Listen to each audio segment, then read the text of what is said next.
My name is Katie Finch, and I am the director of Freedom of Mind, which is a mental health and emotional wellbeing festival we're hoping to have in Bristol.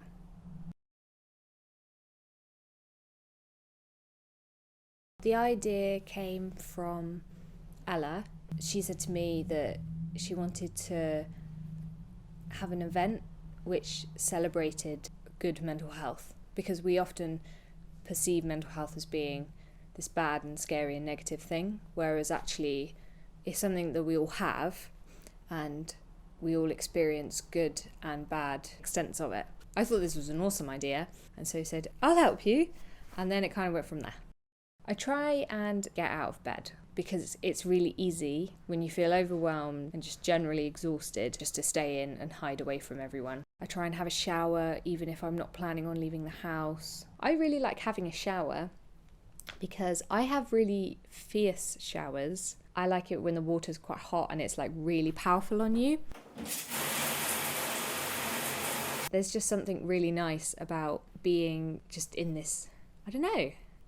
I just really like the feel of being in the shower, and you can't have your phone on you, you're not really listening to anything else, and you're not really talking to anyone. It's a very mindful exercise. I always make my bed because it just makes me feel better, and it also puts me off wanting to get back in it because it looks nice and I don't want to ruin it.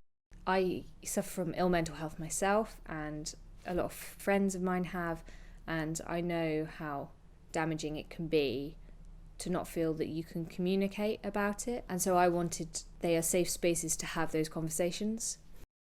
It's quite difficult to organise a festival when you're not 100% sure if it's definitely going to work. You don't have an employer who's backing you up. You have to use your own initiative a lot, otherwise you don't get anywhere.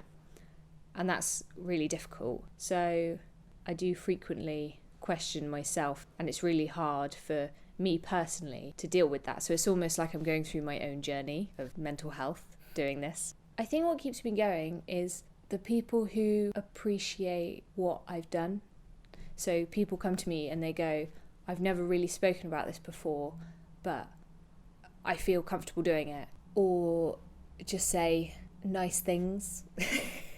And also, I end up meeting a lot of people who might suffer from ill mental health and who don't have understanding family and friends. And it's really heartbreaking, but I feel that through the work I'm doing, I will hopefully be able to help those people. It's about reaching out to those people who don't feel able to access the current things there are.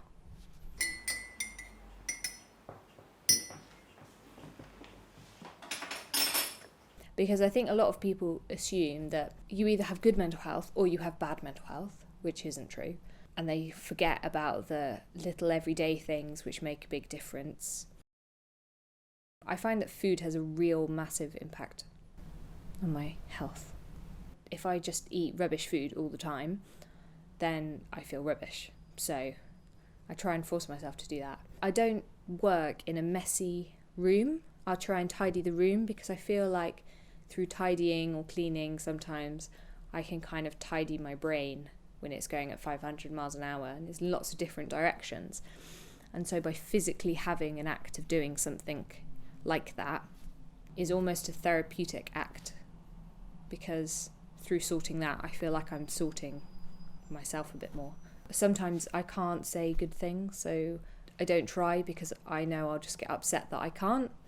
So I'll just do these little things to try and make it a bit better. I've tried really hard to stop putting myself down all the time and forcing myself to keep going, because sometimes you do need to take a day off and you just need to go, you know what, today's going to be really tough.